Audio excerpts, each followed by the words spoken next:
Hey everybody, I'm just back with a general hobby update today. I'm working away, finishing my British regulars, and really close, but I'm not going to put another video up on them until I've got them finished. And I had just a few things I wanted to just chat about and just update on. I guess today it's going to be mostly 40K and Musket and Tomahawk, so a little bit of historical and a little bit of 40K. I ended up getting some for Musket and Tomahawks. A friend just gave me these for free. I got 4 of these boats. I was really impressed with them.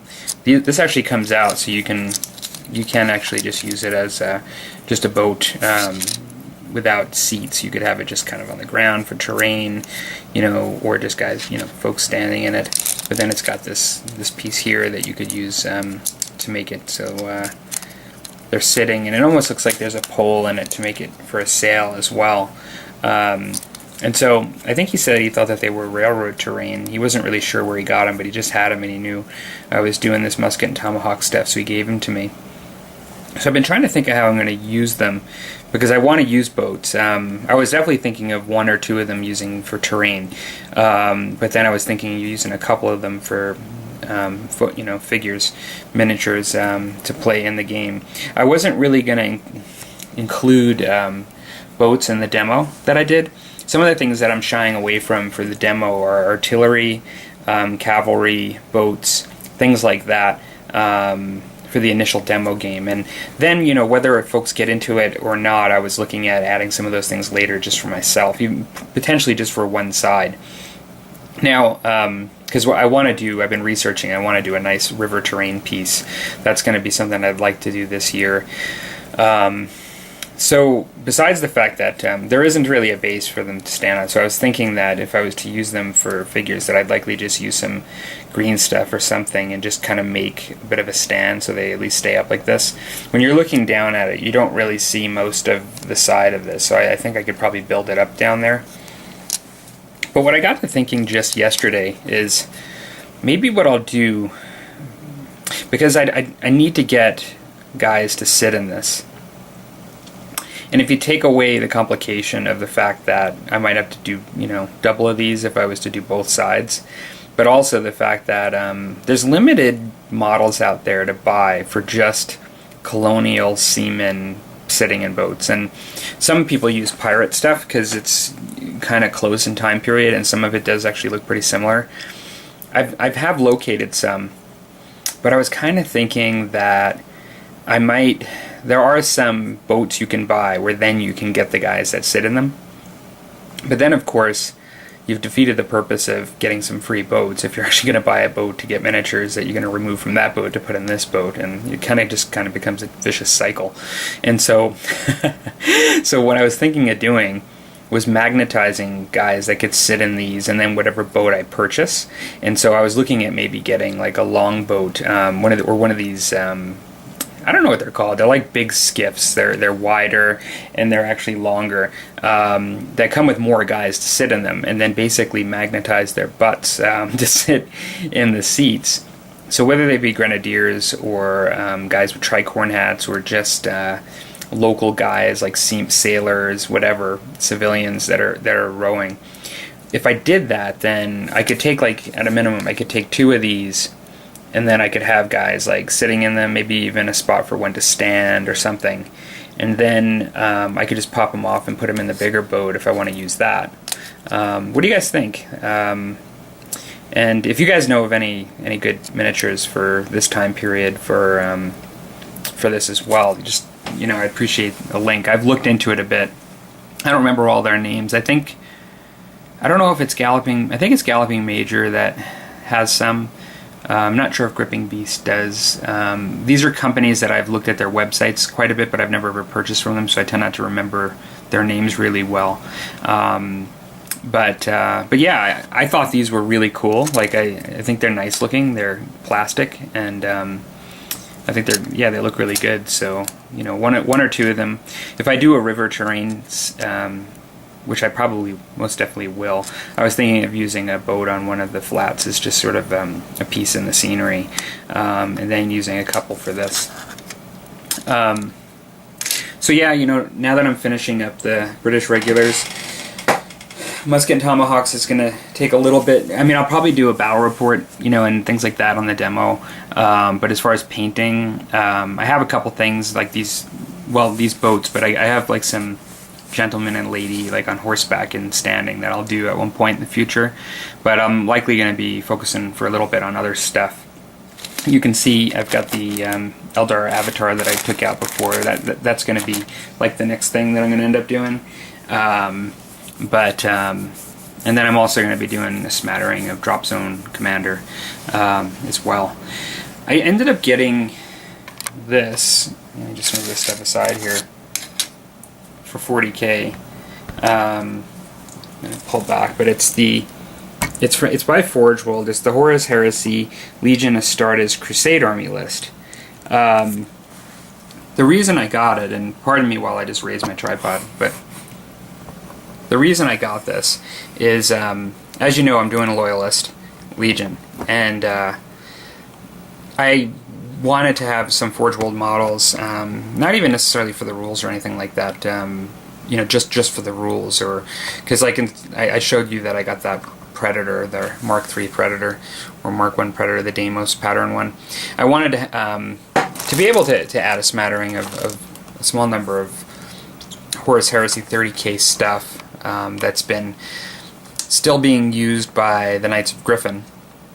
And so I got this because I find the Horus Heresy books, book 1 through 4, that they have on the website, unbelievably beautiful looking books, really awesome, but a bit out of my price range, and definitely for all 4 of them.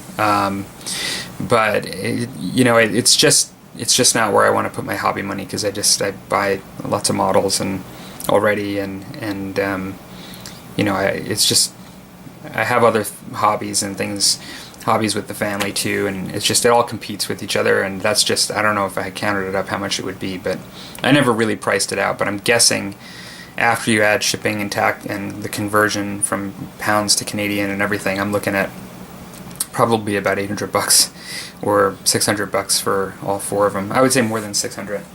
And so it's out of the question. And so I thought this was a really good idea for me, like the fact that they did this.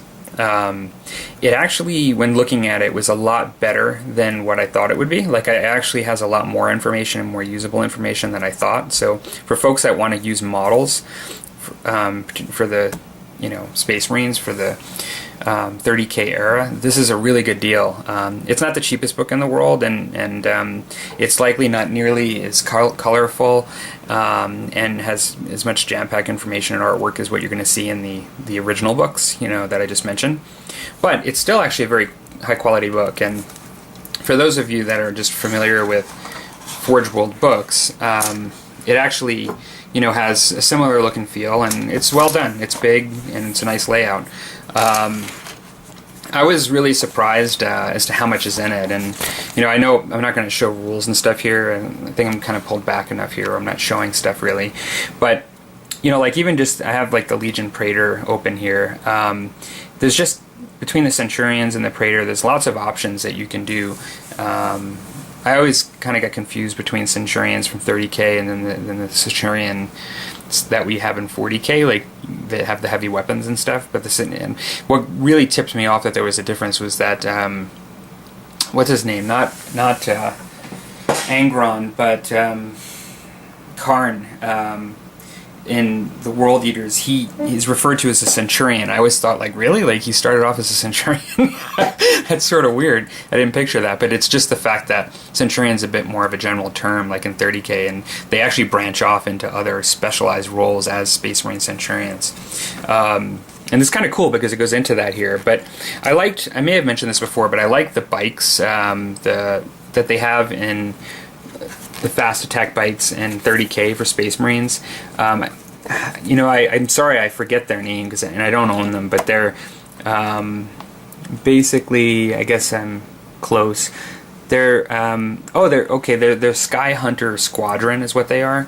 And it's funny because I've heard people make fun of the shape, that it's sort of a refer to it as a phallic symbol or something like that. And I can, every time I love the look of the bike, and I've seen people do some major awesome paint jobs on them. It's like there's just basically strapped to an engine with a huge gun on the front, and I just think it looks so cool. But then ever since somebody said that, like, I can never forget that. So, but I think I'm still going to get them at one point anyway. I think they're really cool for the Knights of Griffin. But I looked through this, and I'll cut to the chase. Basically, it had everything I really wanted. It had like Predators, and it had like the Jet Bike Squadron, it had all kinds of things. But then as I was going through, it had something that I just completely didn't expect, which completely fits in a couple of things with what I was hoping for to do with my army. And basically, it is that they have an optional heavy support section that has some Mechanicum in the Legion Astartes book. Now, overall, I think they did a really good job with this, because basically you can get the Thalax cohort and also the Castellax battle class battle automata maniple, and so these are troops. And so if you want to dabble into some cool Mechanicum for your Space Marines, or if, like me, you want to do that and perhaps even transition and have a little decent-sized Mechanicum army when you're done, this is excellent. Now, there's in the Centurion section, you can actually take a Forge Father who can get the options that you would need, particularly for the automatas. So you can actually have a Space Marine Centurion that is a Forge Father that can have a Cortex. They call it a Cybernetic Cortex, so we can control the automatas. Otherwise, they have special rules, which are in here, that make them go off and just follow programming. Like, they actually can't think for themselves, so they follow, like, programming, like, if this, then that. Like, if you're within 12 inches, I'm coming after you, whatever. Something like that. And, but overall, I was really impressed, because most of the rules you need, almost all of them, to just use these guys with that is in here. The only thing I was a little disappointed on is that they went like 95% of the way for what you need, but then they forgot certain things. Like, as far as I can tell, like the Mauler pattern bolt cannon that's on these guys, they come stock with the entry level one. It's not in this book. It's not in the weapons in the back at all. But then, like, every single one of them for the Thalax, so like the Irad Cleanser, the Photon Thruster, the Phase Plasma Fusile, and the Lightning Gun, like everything that Thalax needs is in this book. And actually, everything, the Castellax class ones, the Darkfire Cannon, the Multi-Melta, which I think it refers to just the main rulebook, but the Darkfire Cannon rules are in it. And so they choose just to not put one in there, or they overlook it, which I kind of doubt with Forge World, because they don't overlook much. Like, they seem to put out a pretty high quality product. So in the end, it means I either go online, which I know the rules from online, as long as my opponent's fine with that I can't point to that. I mean, I'm not playing in tournaments, but then besides that, it's just a matter of getting one of the Horus Heresy books. So I'm going to transition into that, and like, this has been a long-term project, my Legion Astartes army. It's, I started, I think not last September, but December before that, I started painting them. And so, like, it's been a bit of a painting fluff and just long-term project for my 40K, and so I'm willing to take the time I need to do this the way I want to. And I probably will end up getting book 3, which I think has its own, as I understand it, codex for Mechanicum. So if you want to run Mechanicum with the 40K, the Forge World models, you can just get book 3, and you're pretty much all the way there, is what I'm told. And so, for it's pricey. It's like buying it's like buying 7th edition. It's like, essentially, it's what it is. But if I'm going to play any significant troop to add to Mechanicum is like this, or even play its own later, where it's not using a Forge Father, but I'm using an actual Magos and doing everything, like all the units taking the units that are not here and all of that, then that's what I got to do. So that leads me to two things. Is I've been, for those of you that share with me on Google Plus, it's kind of funny, because every time I like or comment on things, I always think about how folks that are linked with me are probably seeing that, and usually it's almost always on gaming for my YouTube channel, but occasionally I can imagine that it's probably something else. But I've been commenting and just like becoming subscribers to lots of channels where people are highlighting Mechanicum armies, just because I'm just kind of into it at the moment. And one person that has a really large amount of subscribers, so the shout out isn't to help him along with subscribers so much, but just he has a really cool channel, is Winters SEO, and I'll actually put a link into the description, because I've been just so entertained with his battle reports for Mechanicum. Like he has battle reports for other armies as well, but he's got a Mechanicum army, a Forge World army, and I've really been entertained. I mean, because he has a really nicely painted army. He sets up the stage really well for the battle report. He kind of, interjects at times and talks about almost in a fluff-like sense of what's going on and how models are reacting in the game to what the scenario is. But then it's informative, because the Mechanicum stuff is new for me, and he actually explains a lot of it. And even in the comments, lots of people ask questions, and he explains a lot of it. So that Winters SEO, good channel if you're interested in this stuff at all. Lastly, on the Mechanicum stuff, I would just say that there's these rumors, and I'm not big on following all the rumors, like, because I do look at forums and things, I do end up seeing them, and I watch people's channels that talk about the rumors. But I'm wondering what you guys think. Like, there's this rumor that 40K may be doing a Mechanicum army, which makes complete sense to me, because I play Eldar as my primary army, and I love the Eldar, and that's what got me kind of back into it, painting up Eldar and doing Eldar army. But once I started reading the books and things, I got into the Legion, slant, because most of the books are written from the perspective of Space Marines.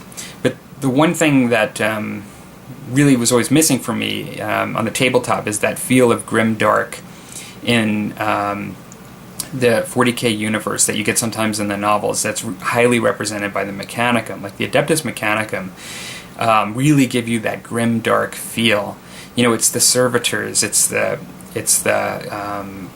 like the tech priests, like down in the bowels, of these crazy buildings in the dark, studying and doing all this science, and just giving over their bodies to the technology and everything. It's just, all of it is just really cool stuff that I don't always get as a flavor like in the 40K game, and now that they've added it, it's there, but then also if 40K really monopolizes on that and makes it a more affordable army than the Forge World, and different models and things, like, I just think it's awesome. It would be a really cool addition, and I'm likely at one point going to be getting some of these models anyway, but I would love to have an affordable plastic kits for Skitarii, and that's kind of what I'm hearing people are saying, because to me, and I was thinking about this, is a lot of people that are doing these armies, like, it's low model count and they're more elite armies, like, and so you have,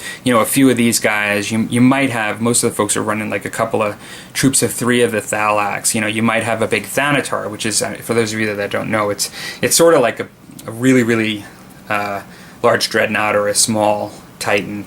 They're an automata like these, so they don't have a guy in them, but they're just huge bulking robots, and like, you do have thralls. It's really expensive to buy a large number of them from Forge World, to me, but they're cool looking models. But you're looking at low model count, but when you read the books and you read Mechanicum, it's just mass battlefields of Skitarii at the feet of Titans clashing. Like, and the Skitarii are like the battle tech priests, but they're more like your foot soldier, not some of the big ones that Forge World came out that are like stand, taller than a Terminator, like they're just huge.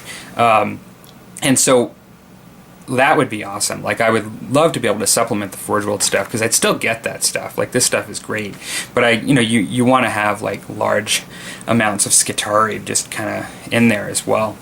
So what do you guys think? You guys, I think it might have been Bella Lost Souls, I'm not sure, and I don't follow people's success rate or anything, or it may have been Fate, I'm not sure. I don't watch everybody's channels. I watched some of the Bella Lost Souls, but I'm not sure. What do you guys think? Do you think it's going to happen? Do you have any evidence to suggest that? You know, not just like, I don't know if you've seen a website or something where there's like somebody, they were talking about a picture and everybody was just discussing a couple of photos they saw like in a White Dwarf or somewhere else that showed some Skitarii or something like that. And one of the big things that I saw is that there's this rumor that, you know, Games Workshop told Forge World that they're not allowed to make Skitarii. And it's interesting because ever since I saw the Forge World models, I've always been waiting, like, you know, to see the Skitarii. Like, you know, like all these specialized units come out, and then the tech thralls come out, and, you know, you're seeing all these things, but like your major, like, prototypical Mechanicum troop is just missing. And so, is that evidence to suggest that maybe it's going to be done through, you know, Games Workshop through a plastic kit? I don't know. I know it would be really awesome. I would be in there like a dirty shirt if it was. What do you guys think? So, alright, well, I think that's pretty much it for my update, and just discussing some things, and interested in what you guys think, and whether you also, if you actually have been getting into the Mechanicum stuff or your models, be interested in seeing what you've got on your channel. Take care.